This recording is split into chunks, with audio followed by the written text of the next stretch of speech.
Olá, vamos para mais uma aula da Fátima, aula de Química. Hoje a nossa aula é sobre a função orgânica éter. Como eu reconheço um éter? Um éter, ele sempre terá um oxigênio entre grupos orgânicos ou entre átomos de carbono. Ou seja, todo éter, ele é uma cadeia heterogênea. Ele vai ter um heteroátomo entre átomos de carbono. Para vocês não confundirem éter e éster, o éster é uma dupla O e uma O entre carbonos. O éter é somente um oxigênio entre carbonos. Então, os exemplos que eu coloquei aqui para vocês, ó, um oxigênio entre carbonos, um oxigênio, tá vendo aqui? Então, um éter, ele sempre terá um único oxigênio entre átomos de carbono. Como a gente dá um nome a um éter?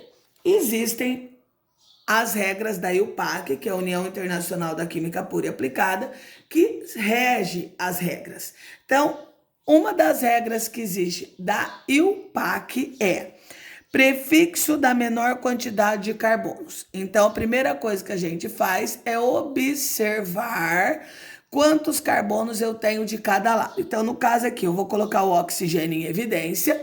Eu tenho um carbono da parte da esquerda e 2 carbonos da parte da direita. Independente do lado que esteja, tá? A menor parte pode estar à direita, independente. Mas eu sempre pego a quantidade menor primeiro. Então, a quantidade menor é essa, que só tem um. Então, o que eu vou colocar? O prefixo para 1. Qual o prefixo para 1? Met.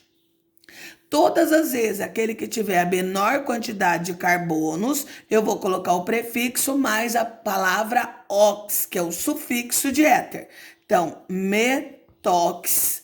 Aí eu vou dar o nome da outra parte no hidrocarboneto.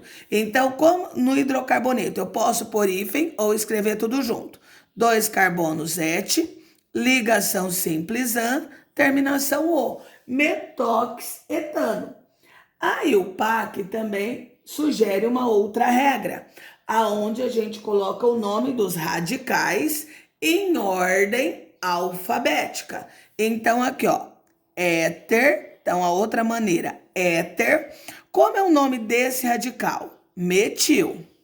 Como é o nome desse radical? Etil.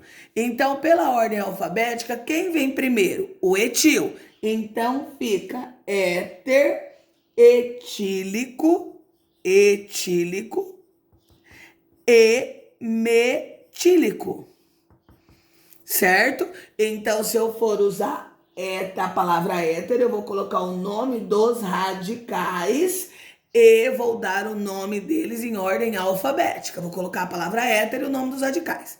Existe uma outra regra que aparece muito em vestibulares, onde eles usam o seguinte: éter, aí eles dão um nome por ordem de tamanho, que seria metil, que seria primeiro porque ele é menor, etílico, certo?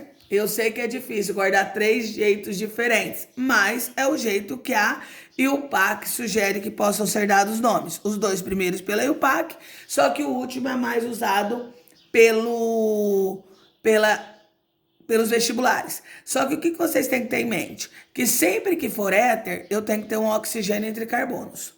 Se for pela nomenclatura oficial, vai terminar em ox. Então, toda vez que terminar em ox, é éter. Se não for, é fácil saber que é um éter, porque vem a palavra escrita éter. Vamos para o segundo exemplo? Então, vamos lá. Oxigênio, vou pôr em evidência. Eu tenho 2 carbonos à esquerda e 2 carbonos à direita. Então, tanto faz o lado que eu começar. Então, como que pode ser colocado o nome desse éter?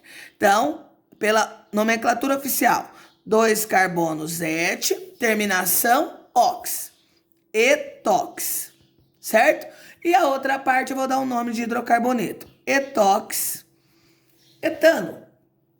Se fosse pela outra regra, usando a palavra éter e o nome dos radicais, éter.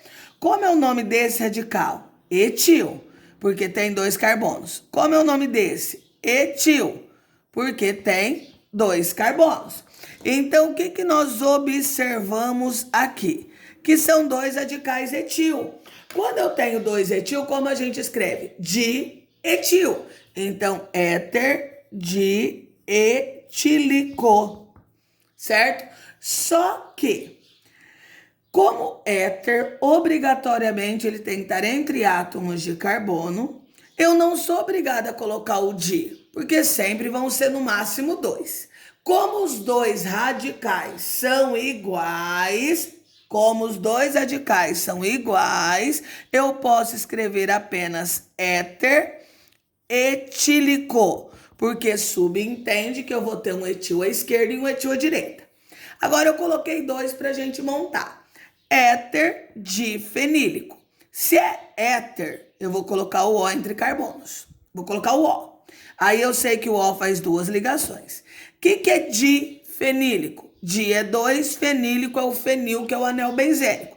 Eu precisava ter colocado di? Não. Se eu tivesse apenas colocado éter fenílico, obrigatoriamente eu teria um fenil à direita e um fenil à esquerda, certo?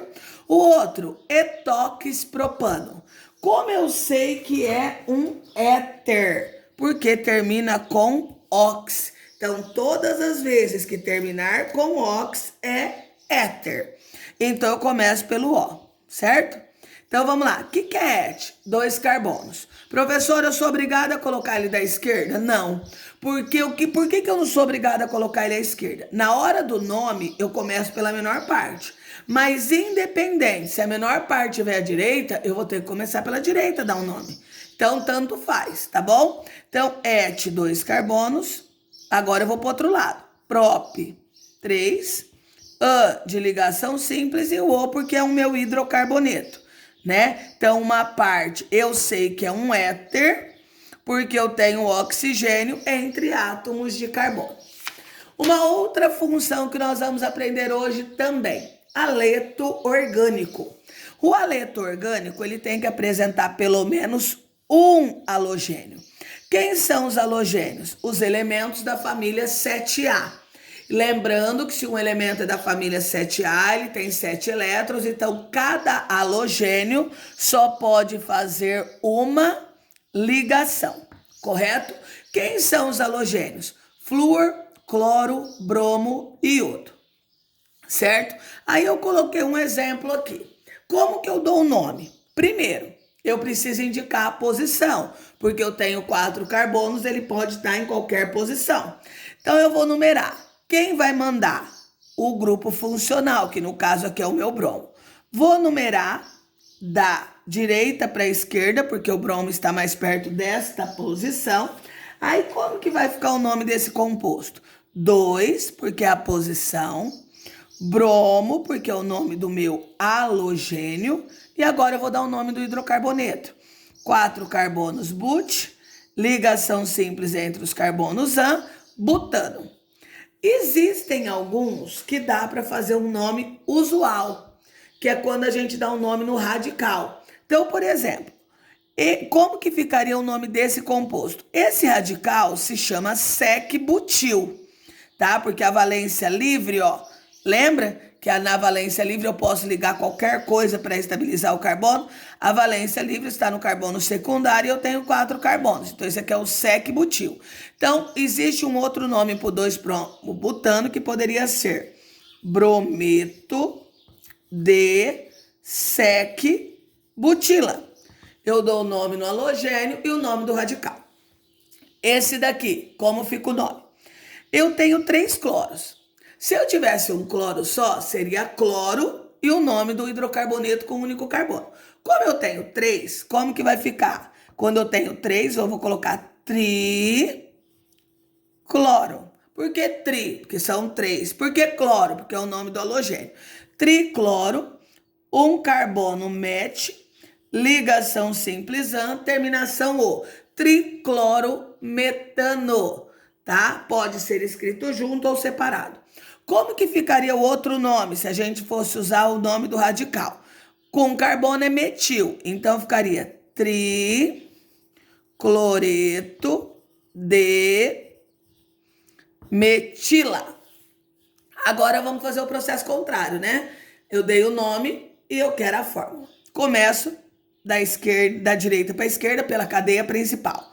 É que são 6. 1, 2, 3, 4, 5, 6. Já coloquei as ligações simples representadas pelo AN. Vocês perceberam que no carbono 2 eu tenho que pôr um iodo e no carbono 3 eu tenho que pôr um metil. Então, obrigatoriamente, eu vou ter que numerar essa cadeia. Como sou eu que estou construindo, eu posso escolher se eu quero da esquerda para a direita ou da direita para a esquerda. Então, vamos colocar 2 iodo. Então, no carbono 2, eu tenho que pôr um iodo. Professora, por que o iodo veio primeiro? Ordem alfabética. 3 metil. No carbono 3, um metil. O que falta? Os hidrogênios, perdão, para completar as ligações que estão faltando, certo? O outro exemplo, cloro-benzeno. Quem é o benzeno? Um anel aromático. Cloro, eu posso colocar ele onde eu quiser. Por que não indicou a posição? Porque como eu só tenho um cloro, ele tem que ficar onde eu colocar, vai ser o carbono de número 1. Esse daqui teria nome usual. Esse não, porque isso aqui não dá para ser um radical. Mas aqui ficaria cloreto de fenila. Certo? Até a próxima aula. Tchau!